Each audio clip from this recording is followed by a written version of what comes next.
Valérie Pazoldán, especialista en enfermedades infecciosas y en salud pública, y se le hemos invitado es porque una de las revistas de ciencia más prestigiosas y antiguas del mundo, The Lancet, ha publicado el día de ayer un artículo importante producido por científicos peruanos sobre la cero prevalencia en Iquitos el año pasado. Recuerdo que Lancet es una revista que fue creada antes de la batalla de Ayacucho, de manera que está próxima a cumplir 200 años. Muy buenas noches y bienvenida a RPP, Valérie Pazoldán. Buenas noches, Fernando. Buenas noches a todos los televidentes. Un gusto estar con ustedes. Cuéntenos, por favor, ¿cómo logra un equipo de científicos que un artículo de ellos sea publicado en esta revista de tanta categoría que es la consagración máxima para un hombre de ciencia médica? Bueno, tenemos muy buenos investigadores acá en el Perú. A la misma vez, tenemos una situación única que nos ha pasado con COVID acá en el Perú, donde hemos tenido la tasa de mortalidad más alta en realidad del mundo y específicamente se vivió en Iquitos muy fuertemente al comienzo. Los datos de este estudio muestran realmente una prevalencia mayor a cualquier otro lugar del mundo. O sea, incluso Manaos, porque en un momento se dijo que Manaos estaba tan gravemente afectada como Iquitos, pero al parecer en Iquitos hemos estado aún peor. En Manaus hubo una publicación que mostró 55 a 60% de prevalencia. O sea, cuando usted dice prevalencia, quiere decir que se han hecho análisis y se ha establecido que han tenido la infección. Han tenido. Ya no. Han tenido. Ya ha tenido. Ya ha dejado algún resto genético que se puede ver. Exacto. Con las pruebas llamadas rápidas, ¿no? Sí, en Iquitos lo que se hizo fue una combinación de lo que se llama IgM e IgG. O sea que la IgG es lo que queda después de haber estado infectado y la IgM es lo que aparece, son tus anticuerpos en el momento que estás infectado. Entonces, el estudio que utilizaron, el diagnóstico que utilizaron es una prueba rápida que tiene una sensibilidad de 95%. ¿Qué significa?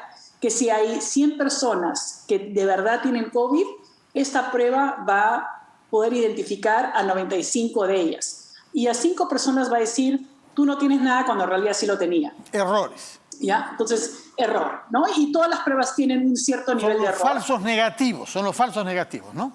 Exacto, bueno, pero exacto. Antes de ir más adelante respecto de este artículo, ¿esto significa que las pruebas rápidas no son tan inútiles como algunos dicen? ¿Sirven para algo, aunque no sea para lo que se pretendió quizás usarlas, que era establecer con seguridad si la gente está infectada ahora o no? Es que hay diferentes tipos de pruebas de diagnóstico y lo que la prueba rápida, de acuerdo a lo que han publicado, el tipo de estudio que han realizado con la prueba rápida es que tiene una sensibilidad de 95 y una especificidad de 100, que significa que está correctamente detectando COVID, que no es otro tipo de enfermedad febril, por ejemplo.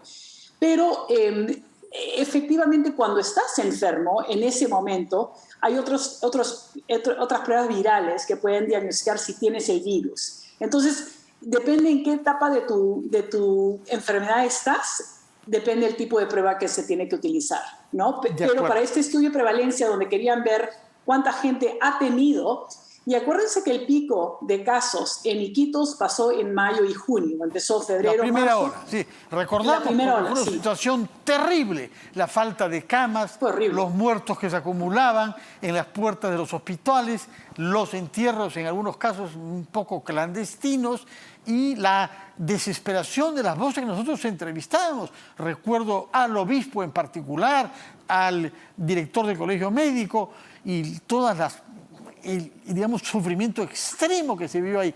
Por eso la pregunta de fondo es, ¿esta investigación ha permitido concluir por qué es que Iquitos ha batido el récord mundial de ciudad con porcentaje de infectados? ¿Cuál es la causa? No nos dice eso. Este estudio nos dice que efectivamente Iquitos tuvo la más cantidad de casos que hemos reportado, la más cantidad de gente infectada dentro de una población que se ha reportado en cualquier parte del mundo. hasta ahora, ¿no? Pero usted, como especialista de salud pública que es, y como una persona con la capacidad científica suficiente para dar un paso más allá a partir de la lectura atenta de los resultados de esta investigación, ¿cuál es su hipótesis? Okay. Hay varias hipótesis. Primero, acaba de salir un artículo, no sé si ya está publicado, pero está por salir publicado por un equipo brasilero, donde muestran que la severidad de tener COVID, o sea, el tener COVID severo está asociado con haber tenido dengue anteriormente. Por lo tanto, en una población donde mucha gente ha tenido dengue, en vez de darte un poco de lo que pensaban que iba a ser un poco de reducción de síntomas, al revés, en este estudio en Brasil han encontrado que tenías severidad más fuerte por haber tenido dengue. ¿Dónde tenemos mucho dengue en el Perú? Loreto, Piura, Madre de Dios, Ucayali, ¿no? Entonces, por un lado, la zona amazónica realmente tiene la posibilidad de tener más afectados severamente. Por otro lado, cuando empezó la cuarentena, pararon todos los aviones, o sea, se paralizó todo el Perú. Y si piensan en Iquitos, es la única ciudad en el Perú, tiene una población de 470.000 personas. La única manera de llegar es o por avión o por bote, pero no puedes llevar por carro. No hay carretera. Es la más grande ciudad del mundo que no tiene acceso vial, me parece. Exactamente. Y si no tienes EPP para tu población, ¿no? El equipo de protección personal, no tienes manera de proteger a tus profesionales de salud. Y además de eso tienes el componente de un calor fuerte, donde la gente, los médicos, los profesionales de salud, no pueden estar con un EPP puesto todo el día sin deshidratarse o necesitar tomar agua, ir al baño. Por lo tanto, cuando se acabó este equipo de protección personal, no tenían los recursos necesarios, no habían vuelos llevando el tipo de material. Y no sé si se acuerdan, pero también hubo mucha falta de EPP por todo el Perú y por todo el mundo. O sea, tanto me acuerdo que yo recuerdo que el actual ministro de Salud, que fue enviado a Iquitos y que se quedó voluntariamente 2 semanas, se infectó gravemente en el aeropuerto de Iquitos. Sí, no, es las condiciones para poder trabajar, para poder atender a la gente fueron fuera. Ahora, tampoco había oxígeno y de nuevo, a menos de que lo lleves un avión, no hay manera de conseguir. Entonces, efectivamente, un religioso que también es médico, Raimundo Portelli, colectó dinero para construir una planta de oxígeno. Pero ya estamos a 1 año en la pandemia y todavía se están construyendo plantas de oxígeno por todo el Perú. O sea, no se culminó ese proceso. Estamos hablando de Iquitos en junio, julio, agosto. Este estudio se hizo en julio y agosto. Justo después de esa ola, donde no habían plantas de oxígeno, donde recién estábamos tratando de prepararnos y donde recién en julio, creo, empezaron los vuelos a llevar materiales. Tuvimos que mandar materiales por vuelos humanitarios. Conseguimos ciertos vuelos para llevar cosas, pero estaban realmente aislados. Ahora, o sea, quisiéramos saber, Valerie Pasoldán, el hecho de que 70% de la población de Iquitos se haya contagiado, ¿qué consecuencias trajo respecto de la famosa inmunidad de rebaño? Porque ese es uno de los grandes temas, de una gran ilusión, alcanzar un porcentaje tal que ya el virus no tiene cómo circular y seguir contagiando. ¿Qué prueba el caso de Iquitos respecto de esta famosa inmunidad de rebaño?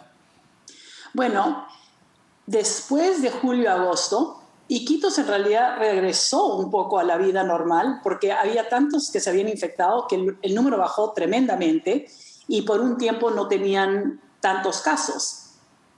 ¿Qué pasó? Llegó otra variante. Varios meses. Sí, sí. Pero llegó otra variante, ¿verdad?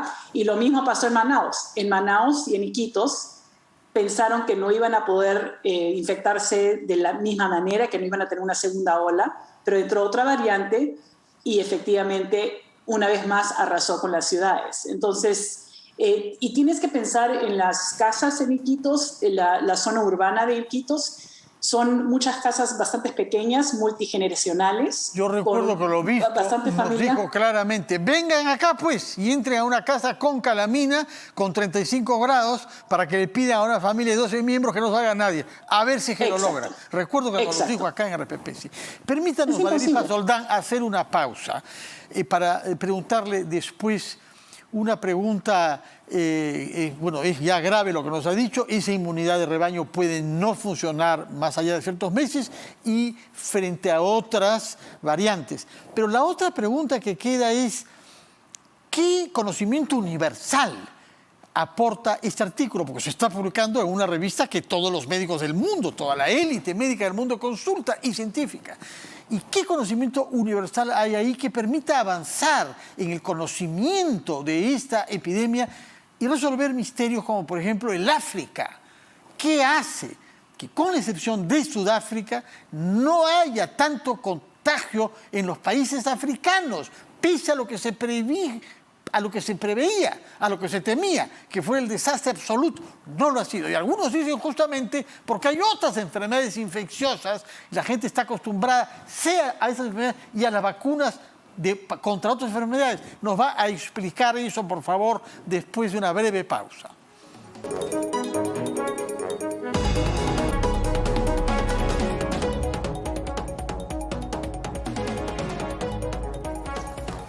Antes de dar la palabra al especialista en salud pública, Valerie Pasoldán, podemos ya dar cuenta de los resultados registrados en las últimas 24 horas por el MINSA.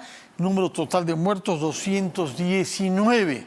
Es menos que los de ayer y menos que los últimos días. Estamos todavía por encima de los 200, pero hay un cierto descenso de la curva de fallecimientos que es naturalmente paralela a un descenso en número de casos. Estamos por debajo de los 3.000, 2.724, esto es también menos que ayer, y eso significa que en total en los hospitales hay 12.350 personas que vienen siendo tratadas por el COVID-19. Se confirma esta tendencia entonces de la curva epidemiológica hacia la baja, pero es una curva que viene descendiendo lentamente. Nada que nos permita cantar victoria ni relajarnos respecto a los cuidados sanitarios que debemos seguir vigilantes, cumplidos. Ahora sí, señora Valerie Pasoldán, había quedado planteada la pregunta, ¿qué podemos conocer de nuevo respecto de la vulnerabilidad frente al contagio, tal y como Iquitos ha mostrado en su versión extrema, y la no vulnerabilidad, que es el caso de la mayor parte de los países africanos? Bueno, hay varias teorías sobre por qué África no ha sufrido tanto como nosotros.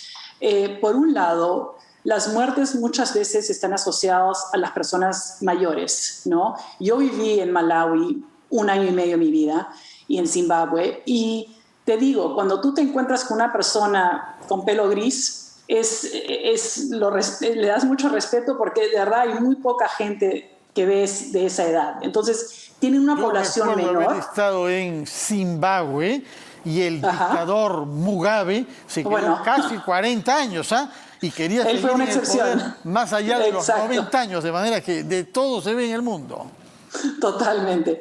Pero efectivamente tiene una población general menor. O sea, la mediana de la edad está en 40, 42, 45. Entonces, y esa es la población que no está muriendo necesariamente del COVID. Es una se pueden enfermar, pero los casos más severos en general se han visto en los mayores. Y si no tienes tantos mayores, entonces tal vez no veas tantas muertes. Por otro lado, el número de casos que uno detecta con COVID está en base a poder hacer pruebas diagnósticas. Y en muchos de los países no han necesariamente estado monitoreando los casos de COVID. Entonces, la manera que se está calculando en muchos países es el exceso número de muertes comparado con lo que deberíamos tener en base a años previos.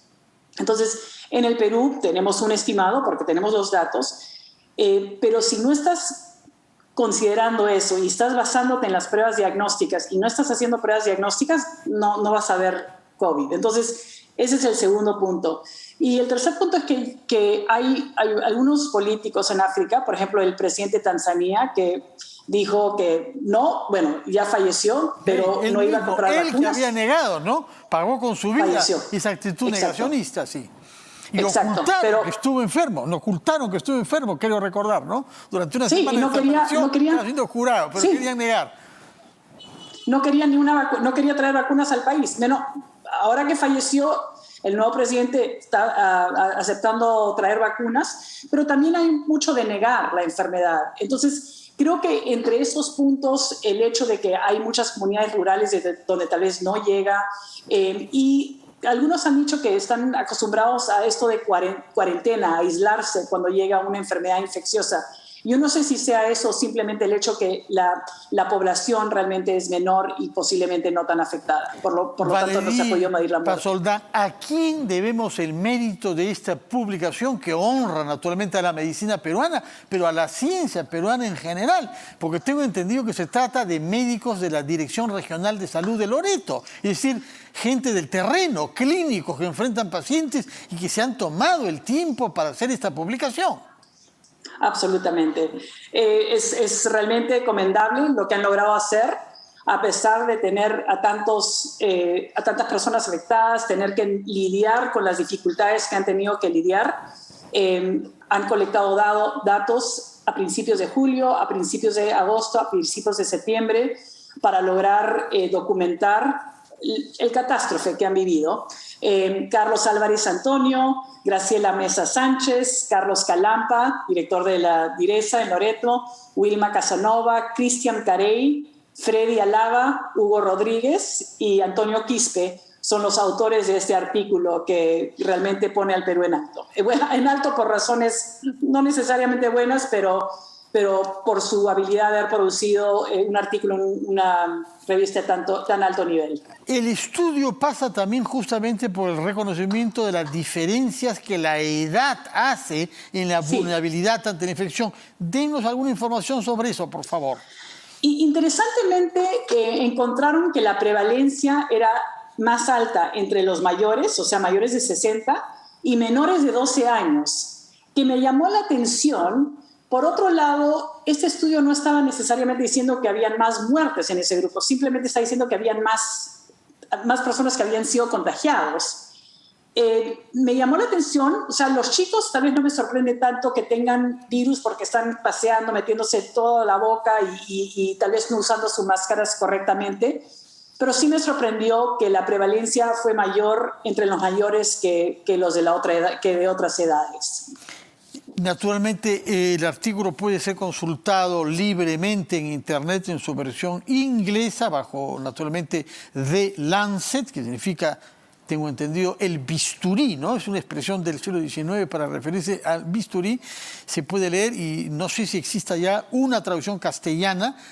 Se anunciaba en el artículo, inicialmente yo no lo he encontrado, pero se puede consultar por Internet. En todo caso, muchas gracias, Valérie Pasoldán, y nos adherimos naturalmente al homenaje que usted rinde a sus colegas científicos de Iquitos que han sobrellevado esta terrible crisis que se vivió ahí el año pasado y que han producido un conocimiento científico de valor universal consagrado por la publicación en la revista The Lancet. Muchas gracias y muy buenas noches, Valérie Pasoldán. De nada, gracias. Después de haber hablado sobre investigación